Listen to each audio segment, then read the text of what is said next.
Hello everyone, welcome to my YouTube channel Think Smart Earn Lot. आज हम बात करने वाले हैं एक बहुत बढ़िया मोनोपोली सेंट्रल गवर्नमेंट की कंपनी के बारे में। आप मेरे चैनल को नया है तो प्लीज़ सब्सक्राइब कीजिए, बेल आइकन को प्रेस कीजिए। आपका ज़रूर कोई ना कोई क्वेश्चन है तो कमेंट सेक्शन में लिख दीजिए। मैं पूरा कोशिश करूँगा आपकी जवाब देने को। ठीक है, चलिए आगे बढ़ते हैं। कंपनी का मार्केट कैप है 10,800 करोड़। ठीक है, स्टॉक अर्निंग रेशियो है 39 है और आर ओ सी 62% है। करंट प्राइस है 2,290 रुपये, मतलब 2,219 रुपीज़ है। बुक वैल्यू है 137 रुपीज़ है। आर ओ ई भी 54.3% है। ठीक है, इधर देख सकते हैं आप हाई कितना है, लो कितना है। ठीक है, इसमें आप देख ही सकते हैं हाई 2,000 पे है। ठीक है, हाई 2,000 लो पर इसको ट्रेड करना चाहिए। आप इधर देखो, लो को और हाई को कितना डिफरेंस है, सिर्फ 900 डिफरेंस है। मगर इधर करंट प्राइस कितना हो गया है अभी, 2,200 पे है। 700, सिर्फ 700 बचा है 52 वीक हाई टच करने के लिए। ठीक है, ठीक है। इस कंपनी को मोनोपोली क्यों बोल रहे हैं, कंपनी का नाम क्या है, चलिए देखते हैं। कंपनी का नाम है Computer Age Management Services Limited, मतलब CAMS। ये कंपनी है ना, स्टॉक मार्केट की रिलेटेड की कंपनी है, इसलिए मैंने तो इसको मोनोपोली बुलाया था।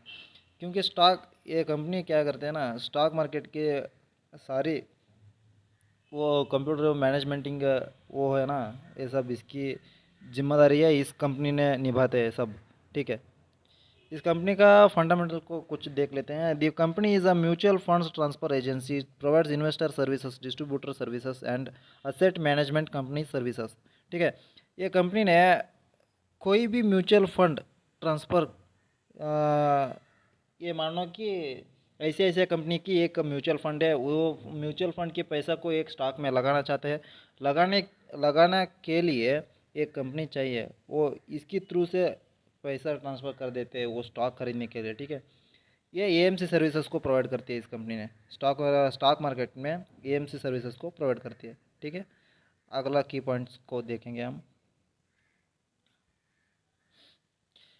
India's largest RTA technology driven financial infrastructure and services provider to mutual funds and other financial institutions. It is India's largest register and transfer agent of mutual fund representing. ನೀವು सूक्ष्मವಾಗಿ आप थोड़ा ध्यान से इधर देखिए, 22 ट्रिलियन, आप समझ सकते हैं मेरे बात। 22 ट्रिलियन म्यूचुअल फंड की अमाउंट को मैनेज करती है ये कंपनी।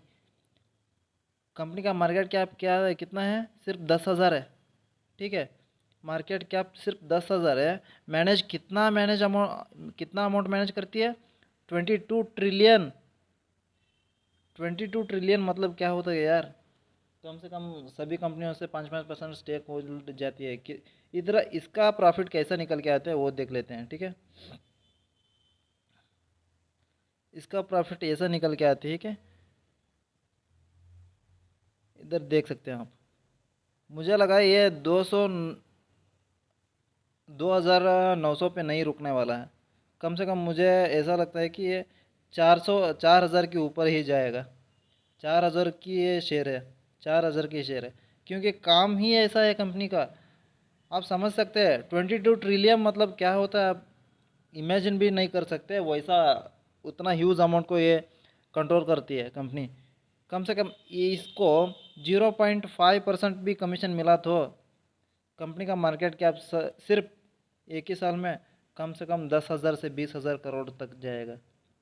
ठीक है, ऐसा ही कंपनी का फंडा ऐसा है कि, और ये कंपनी ने सेंट्रल गवर्नमेंट का स्टेक इसमें है।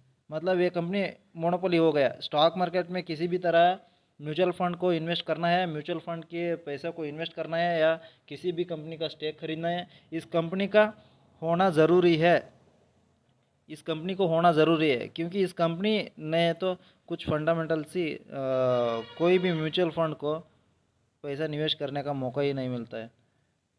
सेबी रूल्स की सेबी का कुछ रूल्स है, उसूल्स है, उसकी तरफ से ये काम करती है। और सेबी का ही एक कंपनी भी यही, और इसकी तरह भी एक कंपनी है, उसका नाम है CDSL। ठीक है, इसके बारे में कुछ अलग से बात करूंगा, अलग से वीडियो करूंगा, उसमें CDSL कंपनी क्या करती है, उसका काम क्या है, प्रॉफिटेबल कितना है, और इस कंपनी को खरीदना चाहिए या ना खरीदना चाहिए, अगले वीडियो में मैं बात करता हूँ।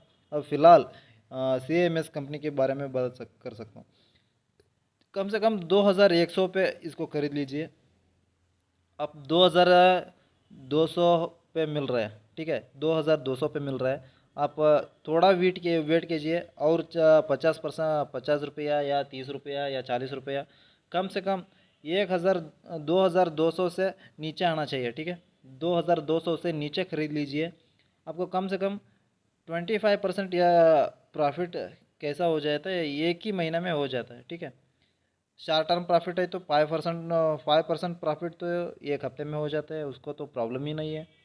ठीक है, इसको ऐसा खरीदना है कि ये कोई डिविडेंड देने वाली कंपनी को लगा कर छोड़ दिया, ऐसा ये कंपनी में पैसा नहीं डूबेगा, आपको मैं पहले से ही बता दूंगा। इस कंपनी ने ऐसा है कि स्ट्रांग बाउंस करता है। ठीक है, कंपनी का प्रॉफिट मार्जिन और CAGR को कुछ देख लेते हैं, चलिए देखते हैं।